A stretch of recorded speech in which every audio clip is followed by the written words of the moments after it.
to Healthy Living. I'm Stacy Young from Western Baptist Hospital. Today we've got some key leaders from the Western Baptist Hospital Heart Center to talk to us about a very important topic, and that's heart health. It's February, and that's recognized as Heart Month, so we wanted to kick it off with some great education that's important for everyone to hear. I've got with me today Annie Tynes. She's a nurse coordinator of the Heart Center at Western Baptist, and Melvin Croft, who is a radiology technologist. Did I get that right, Melvin? Yes, you did. And he's in charge of our cardiac cath lab. Between these two, we have 60 years of experience in the heart business. So they're going to share with us some very important information today. Let's get started. Thank you for joining me. I appreciate your time today. Heart disease, wow, that's a serious condition. I read recently that the latest statistics are from 2008, that more than 600,000 people died of heart disease in the United States. And it caused almost 25% of the deaths, almost 1 in 4 people with heart disease. And we know that it's the leading cause of death for both men and women, so everybody needs to listen up to this important information. Annie, I know we talk a lot about what people need to do and get to the hospital if they have chest pain. At Western Baptist, we've got something a little different. I understand that the Chest Pain Center at Western Baptist Hospital has the highest level of accreditation of any hospital in Western Kentucky for interventions in the event of a heart attack. What does that really mean, and what does it mean for the patients?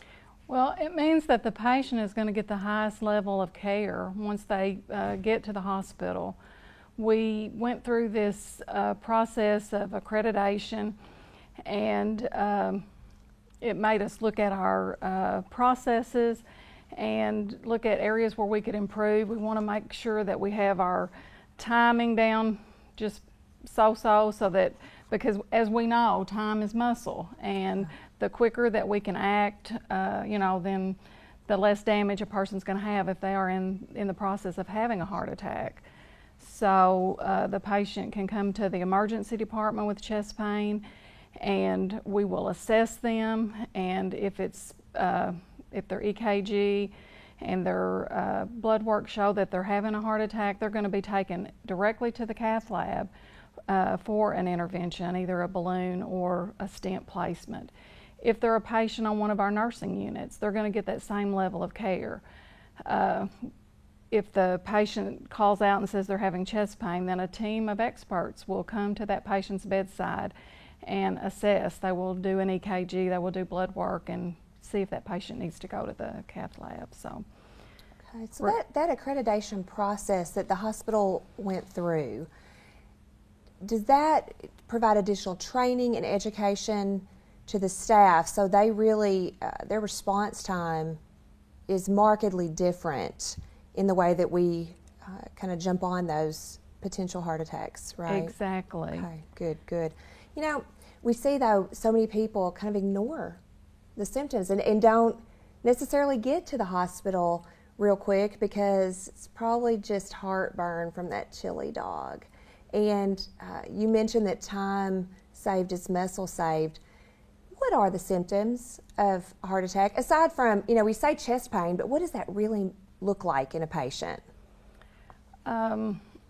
Well, chest pain, and the classic symptoms would be like the elephant sitting on your chest. Okay. And most of the time, men are typically going to have more of those classic type symptoms. Mm-hmm. Women may have more subtle symptoms. They may have arm pain or jaw pain, nausea. We had a patient just this week who came into our emergency department who had been nauseated and had been vomiting for a couple of days, and he was actually having a heart attack. And wow. So he came a little bit later than sooner. Mm-hmm. So, chest pain, nausea, flu-like symptoms. You shouldn't ignore anything that's going on that's unusual with your body. I've taken care of patients who had gone to the dentist. They thought they had a toothache, and they were actually having a heart attack. Wow. So those symptoms, it's important to recognize, may not be Right. just a toothache. Okay. So you mentioned women are a little bit different in their symptoms. Do you find women are slower to respond perhaps to those symptoms because they're just going to tough it out and do one more thing?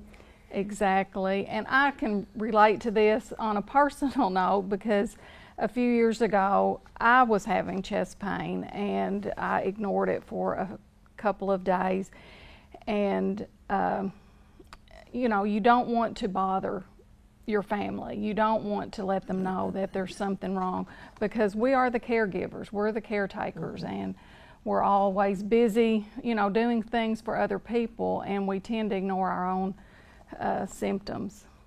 Right. And so when, in your instance, when you finally did seek some evaluation, lo and behold. I did not have a heart attack, but I had chest pain that was exertional. In other words, when I did certain activities, it would bring it on.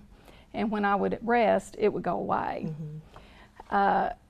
This happened over a weekend. On a Friday night, I was like cleaning in the bathroom and using my arms a lot.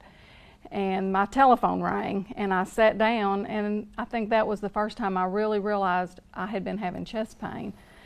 And I ignored that, and then on Sunday I had my 18-month-old grandson at the time, and he was a little hefty thing, and I carried him up the steps at church and I started having chest pain. So I sat down and it went away, and that went on all afternoon. And so then on Monday when I went to work, I asked the staff that I thought I needed a stress test. And so we got busy and got ready to do that, and the first thing that's done in that process is to get an EKG, and my EKG was abnormal. So they showed it to Dr. Withrow, and he advised me to have a heart cath, and so I got a heart cath that same day, and I had a 90% blockage in one of the main arteries to my heart. And I feel very, very fortunate. I was able to get a stent, and that was 8 years ago, and I've not had any chest pain since then. I feel like that the Lord blessed me in that situation, having good people around me to take care of me, and I was in the right place. Yeah, and that's a good lesson for the ladies who are watching the show today, that is something to definitely pay attention to. And so I appreciate you sharing that with us. That's encouraging for a lot of people. So you mentioned the heart cath, going to the cath lab. Oh, Melvin, that sounds like a scary place. Can you talk to us about what that is? It does sound like a scary place, but really in reality it's not too bad. If we do get a call that there's a patient in the ED that's having chest pain, we have a highly skilled team that will go over and get the patient. We have a combination of registered nurses and certified radiology technologists that have been trained in doing these procedures. We typically try to get the patient over to the lab and explain to them the procedure, try to let them know that they'll be getting some moderate sedation, that they'll be monitored, their blood pressure, their heart rate, their oxygen saturation, all their vital signs will be monitored during the procedure. We try to educate them to let them know that this is a sterile procedure, that the doctor will be going in through an artery, usually in an artery in the groin. Sometimes we go into an artery in the wrist, depending on the doctor preference. Once we explain all the things that we're going to be doing to the patient, we will actually set the procedure up, put a sterile drape over the patient, and the doctor will come in and he will use some local anesthetic to numb the area over the artery that he's going to be accessing. Once he gets access to the artery, he will be inserting some tiny little tubes called catheters into the aorta, which will go to the heart. He will inject some x-ray dye in the catheters and into the arteries, and we'll be making x-rays. and doing what's called an angiogram. And once we get pictures, we'll be looking at all the arteries that supply the heart muscle. There's actually two major arteries, the left coronary and the right coronary. We do the diagnostic study, and the doctor then evaluates the x-rays. If he finds blockage, then he will make a determination whether this patient either can have a balloon angioplasty or maybe a stent. Sometimes the blockage is so severe that that they have to have bypass surgery. Mm-hmm. But if he elects to do an angioplasty, we actually insert a tiny little catheter that has a balloon on it. We insert the catheter, the balloon catheter, out into the blockage. We inflate the balloon and open the blockage up. Sometimes that is not really good enough, so the doctor follows that up with a little device called a stent. And it's mounted on a little balloon catheter. The doctor will place that in the artery and inflate the balloon and deploy the stent into the artery. And that's typically the process that we go through to do a heart cath and an intervention. Okay. I know what a lot of people are thinking. Does that hurt? There is a little bit of pain involved. Like I said earlier, we give moderate sedation. We try to monitor the patient's vital signs, and we have a nurse that's there close by and monitoring their pain level. Generally, there's not much pain involved. The biggest pain that the patient experiences is when the doctor uses the local anesthetic to numb the skin over the artery where he accesses to get into the artery to do the heart cath. Once we get in, typically there's not any pain involved, and it's fairly straightforward. Generally, the patient doesn't really remember what we've done after the procedure's over with, simply because they've had these medications that, for pain and anxiety. Right. So, when we talk about the numbers, you've probably taken care of thousands of patients over the years. And when we look at that across America, every year almost 800,000 people have their first heart attack. So it's good to know that we've got something in place here in our community where we've got skilled personnel able to initiate this. Now, when that procedure's over, then the patient has a recovery time? There is, okay. Yep. Generally, when the procedure is finished, the doctor will actually, we have a little device that we can use to close the little hole in the artery where he went in to do the heart cath. Then the patient is taken from that procedure table over to the recovery area where they're monitored for a couple of hours, depending on the physician's orders. But they're monitored to make sure that there's no bleeding, that there's no additional pain, and from there, generally they either are discharged or either taken back to the room, and they do fine. Okay, get a good night's sleep for sure. Get a good night's rest. Right? That's great. I tell you, this has been some important information for us to keep in mind. What I'd like to do, we're going to take a quick break here on Healthy Living, and we come back, let's talk more about what happens after a heart attack, rehabilitation, and then some ways to get a little bit healthier in terms of our heart. So stay with us, and we will be right back on Healthy Living.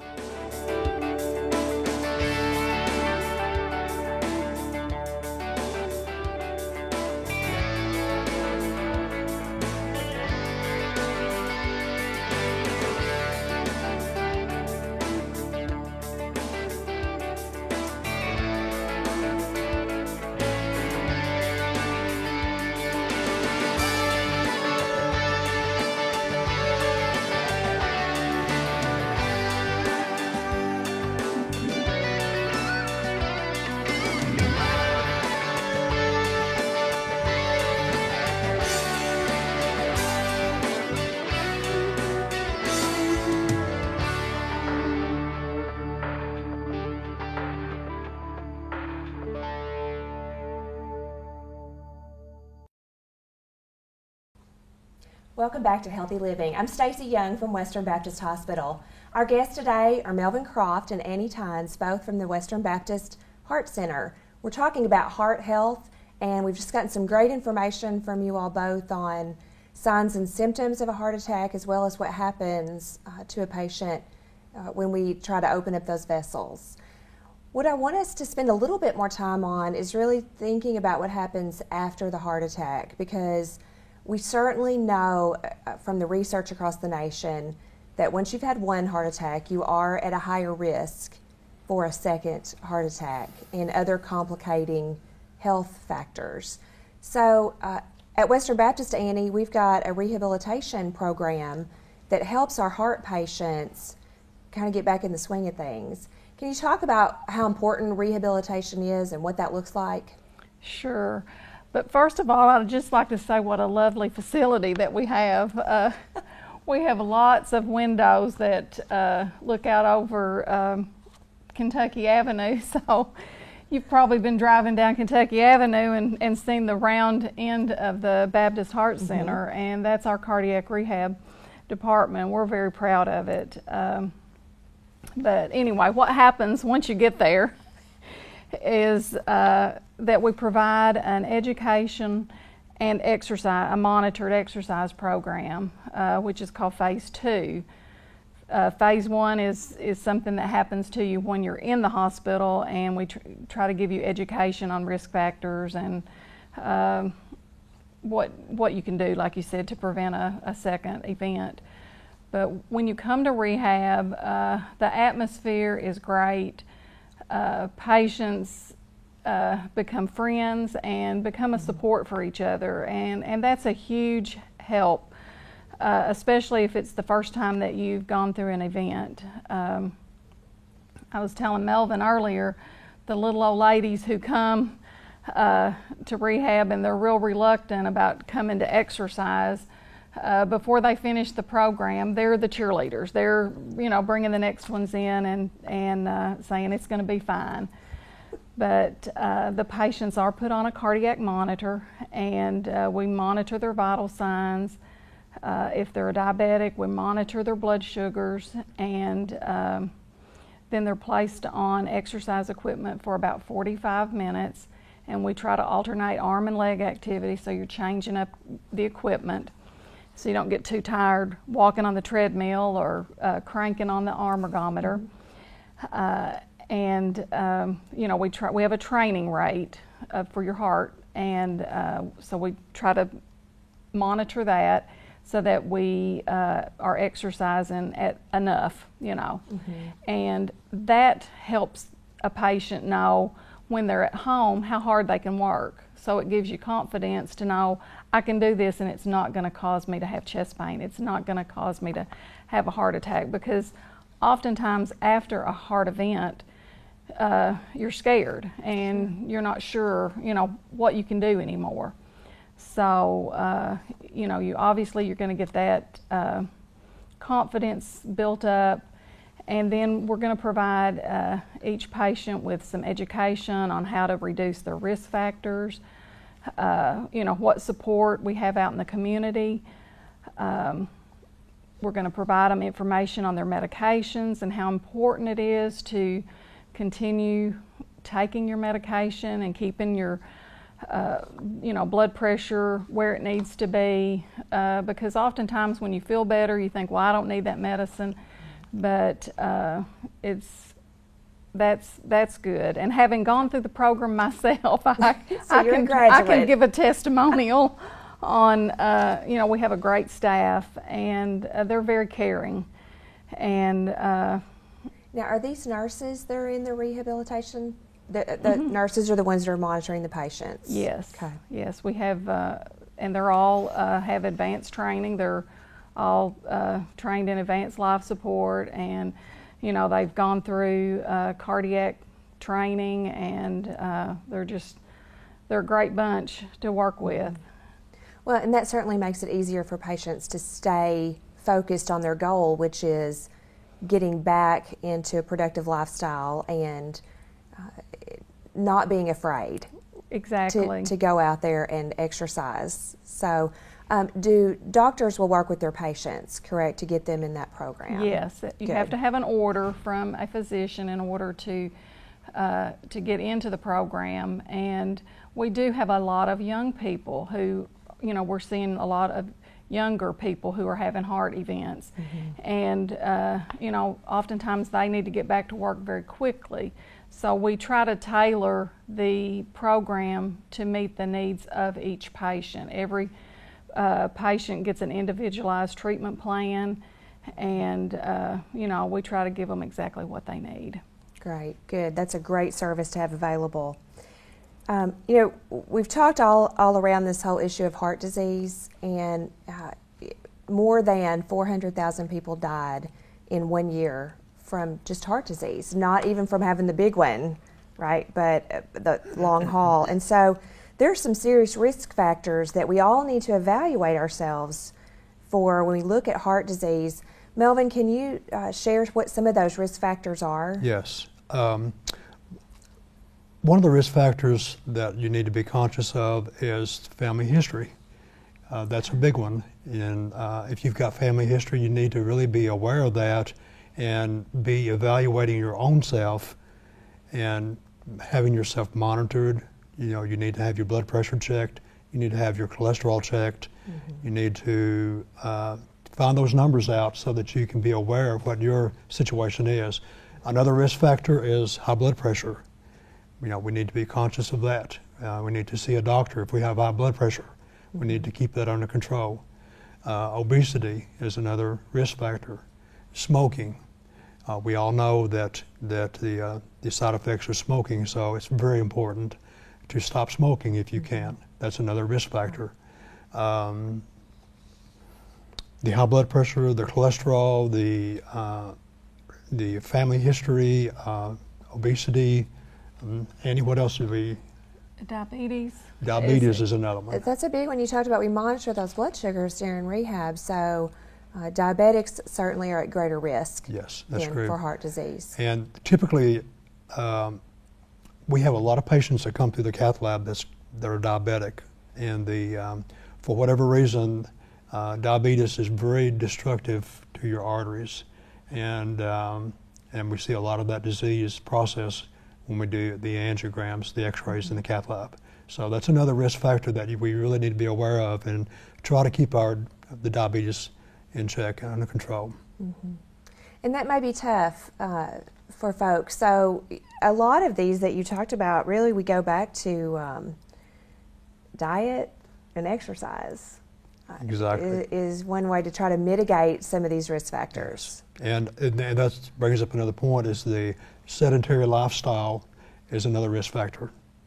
And so it's important for us to get our exercise. Certainly. So some folks may not know what their numbers are. They may not know what their cholesterol is.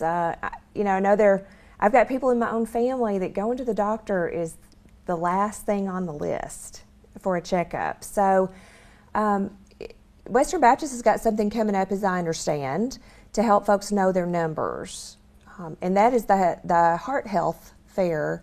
I guess you guys are probably going to be familiar faces at that health fair, correct? Yes. So as I understand it, February 25th, that's a Saturday, from 9 to noon, there's a free screening. What can people expect to receive at no cost at the health fair, either of you? Well, we'll be doing cholesterol screening, blood pressure screening. We'll be providing EKG rhythm strips, glucose screening. So I think those are the main ones, and those are the ones that people really come out for. Okay, and so if someone gets an alarming result that would require attention, what happens? Well, we would refer them back to their family physician. If it was something very serious, which we've had patients who come to health fairs and they're actually having chest pain, you know, then we would refer them to the emergency department to be checked out, because it's just not a safe thing to be walking around. Certainly. And we look at family history. There's some things you just can't change in your genetics, right? So Exactly. Are some people just prone to high blood pressure or high cholesterol just because that's the way they're wired? In their family, do you see that? There are some people that do have that and that is a family trait, and it's very difficult for them to be able to control that. But nevertheless, you need to try.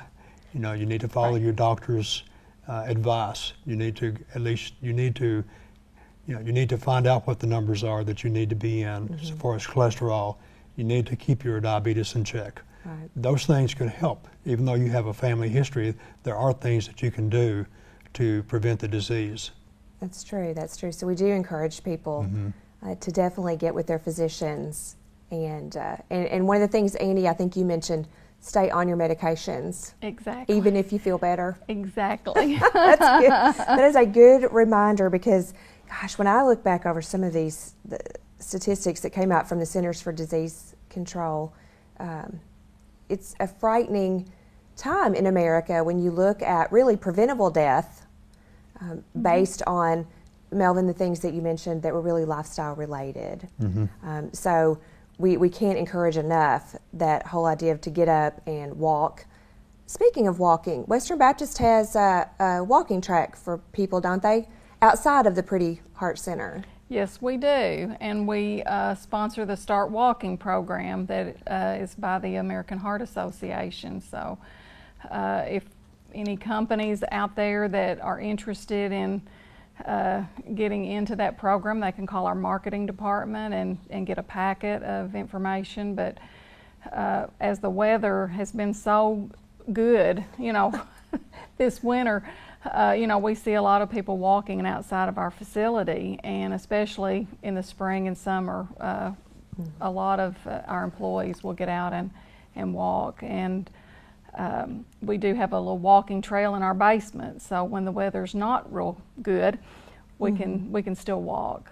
And you know, one of the numbers I looked at, heart disease alone, the projected cost for health insurance or healthcare services, medications, and lost productivity, $108 billion. That's billion with the B. Dollars spent on that in 2010. So walking doesn't cost you anything, does it? Exactly. You know, the other thing I want to mention to the public is we at Western Baptist Hospital, we offer a free, toll-free number so that you can access a registered nurse 24/7 at the chest pain and stroke hotline. And I want to give you that number right now. It's 1-800-575-1911. And again, that hotline is very important to keep handy. It doesn't matter where you live. If you have questions and you need to speak with a nurse, you can call that 24/7. So if any other questions off today's show, they'll be able to help you out. I want to thank you today for watching Healthy Living. I'm Stacy Young, and we'll see you next time.